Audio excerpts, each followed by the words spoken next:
Assalamualaikum warahmatullahi wabarakatuh. Perkenalkan, kami dari kelompok komoditi teh, mata kuliah Ilmu Pertanian dan Biosistem. Di sini kami akan memaparkan hasil diskusi kelompok kami. Sebelumnya, perkenalkan anggota kelompok kami yang terdiri dari Bagastio Dimas Astianto, Lois Anugrafia, Nurma Kamelia, dan saya sendiri, Devina Adinda Putri. Untuk materi pertama, karakteristik akan disampaikan oleh saya sendiri, Devina Adinda Putri. Karakteristik daun teh sendiri itu yang pertama, daun teh itu harus dipetik saat sudah matang. Tapi saat sudah matang itu keadaannya masih muda dan berwarna hijau dengan kadar air yang cukup tinggi. Jadi kalau udah tua, dia itu nggak bisa. Terus yang kedua itu daun teh mengandung senyawa katekin, tefilin, tebromim, dan kafein yang memberikan rasa, aroma, dan manfaat kesehatan. Jadi senyawa-senyawa yang tadi disebutkan itu dia tuh memberikan efek rasa, aroma yang ada pada teh itu. Terus yang ketiga itu kandungan nutrisi di dalam daun teh itu karakteristiknya harus mengandung vitamin C, vitamin B, dan mineral seperti kalium dan magnesium.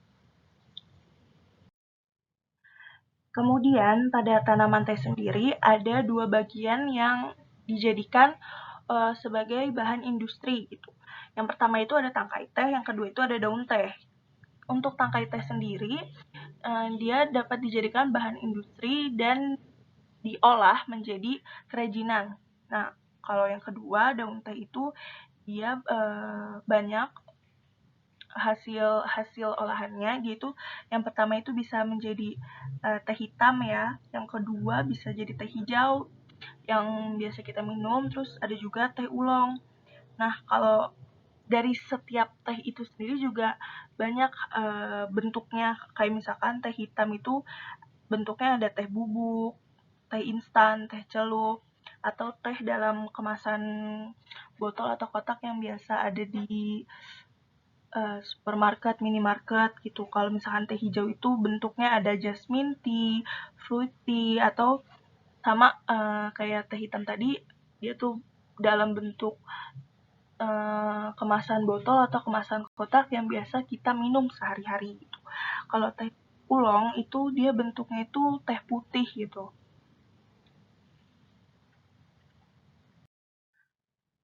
Materi selanjutnya, materi proses pembuatan produk dari tanaman teh akan disampaikan oleh Lois Anugrafia.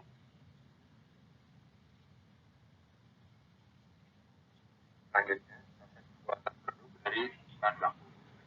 Bahan baku yang kita pilih adalah bahan baku memiliki nama latin Camellia sinensis yang dulu masih berupa tanaman hias. Zaman sekarang sudah banyak jenis olahan dari tanaman teh, mulai dari teh hitam, teh putih, teh hijau, dan teh oolong. Bagian yang dimanfaatkan dari tanaman teh adalah bagian pucuk teh, karena pada bagian pucuk teh memiliki kadar katekin dan kafein yang paling tinggi. Berikut adalah produk utama dari tanaman teh. Produk utama dari tanaman teh adalah minuman teh. Proses pengolahan teh melibatkan beberapa tahap. Di antaranya yang pertama ada pemetikan, yaitu pemetikan daun teh yang terdiri dari satu kuntum dan dua pucuk dapat dilakukan dengan menggunakan tangan atau mesin yang bernama tea harvester backpack supaya lebih efisien.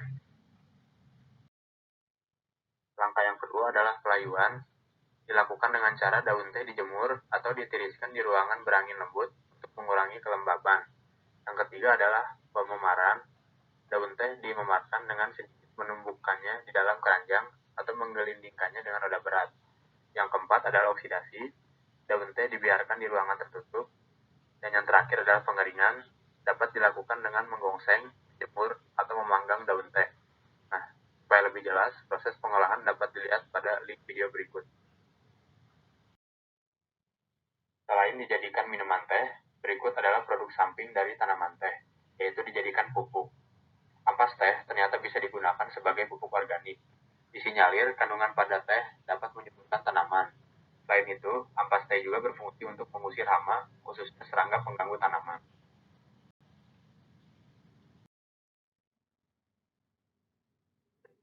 Proses pengolahan daun minuman teh menjadi pupuk terdiri dari beberapa tahap. pertama, memastikan ampas teh yang akan digunakan tidak terkontaminasi dengan gula. Yang kedua, jemur ampas teh di bawah sinar matahari dan pastikan jika ampas teh benar-benar kering.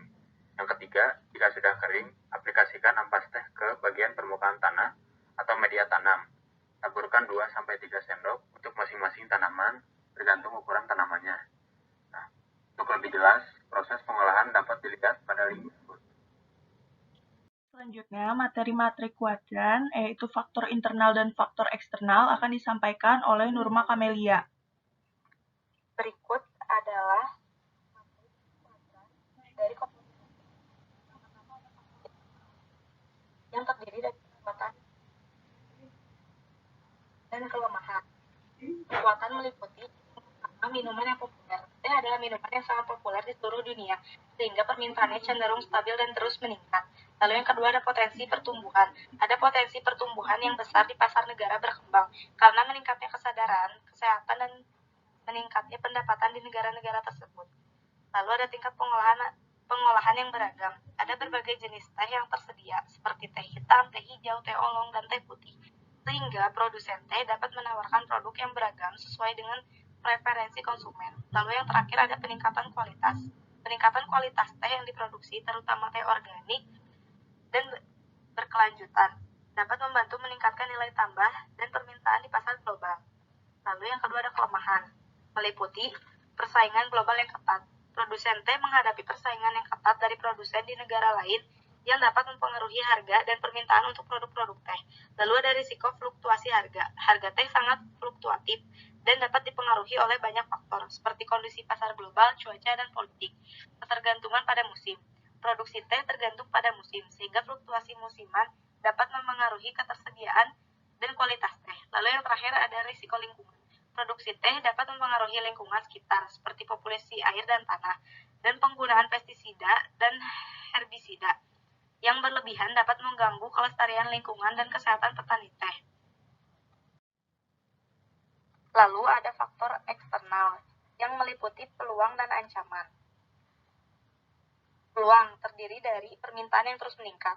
Minuman teh menjadi semakin populer di seluruh dunia karena manfaat kesehatan yang terkait dengan teh dan berbagai jenis teh yang tersedia di pasaran. Lalu ada ketersediaan lahan. Tumbuhnya permintaan teh memberikan peluang bagi petani untuk membuka lahan baru dan meningkatkan produksi teh. Lalu ada kualitas tinggi. Teh berkualitas tinggi yang diproduksi secara organik dan berkelanjutan sangat dicari di pasar global.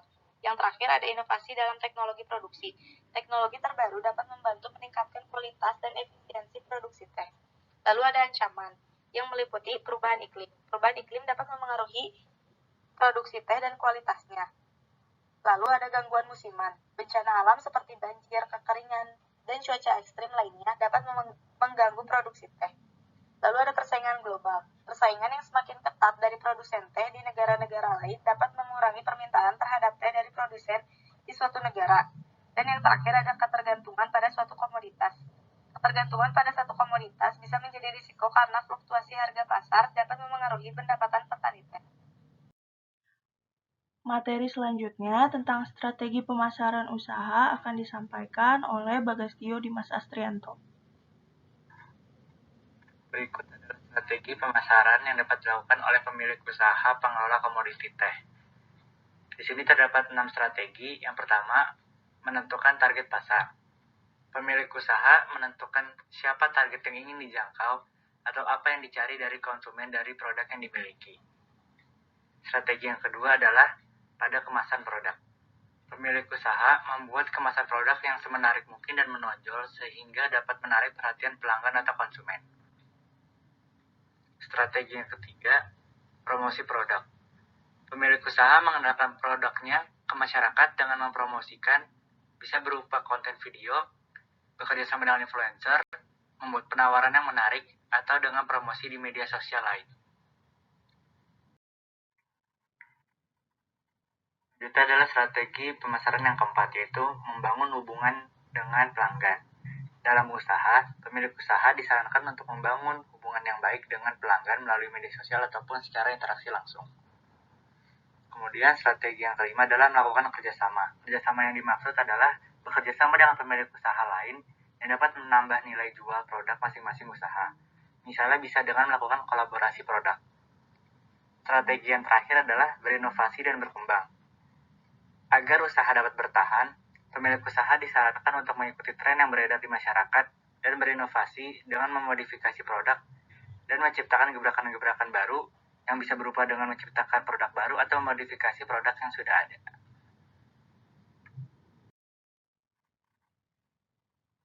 Selanjutnya adalah contoh dari pemasaran. Pada gambar pertama yaitu kolaborasi, merupakan penggabungan dua produk, yaitu produk teh dan produk coklat, dan menghasilkan sebuah produk baru yaitu coklat yang memiliki rasa teh. Gambar selanjutnya adalah contoh dari inovasi. Inovasi di sini adalah memodifikasi produk yang sudah ada menjadi produk baru, yaitu produk teh yang dimodifikasi menjadi teh diet yang dapat membantu dalam melakukan program diet. Gambar selanjutnya adalah contoh dari promosi produk, yaitu endorse, di mana cara ini dilakukan dengan bekerja sama dengan orang terkenal atau influencer, sehingga orang yang mengenali influencer tersebut mengetahui produk yang kita miliki. Gambar selanjutnya adalah contoh dari iklan. Iklan di sini dapat berupa infografis ataupun konten video yang nantinya dapat diunggah di media sosial atau media lainnya. Baik, sekian penjelasan hasil diskusi dari kelompok kami. Kurang lebihnya mohon maaf, saya Davina Dinda Putri mewakili seluruh anggota kelompok saya mengucapkan terima kasih. Wassalamualaikum warahmatullahi wabarakatuh.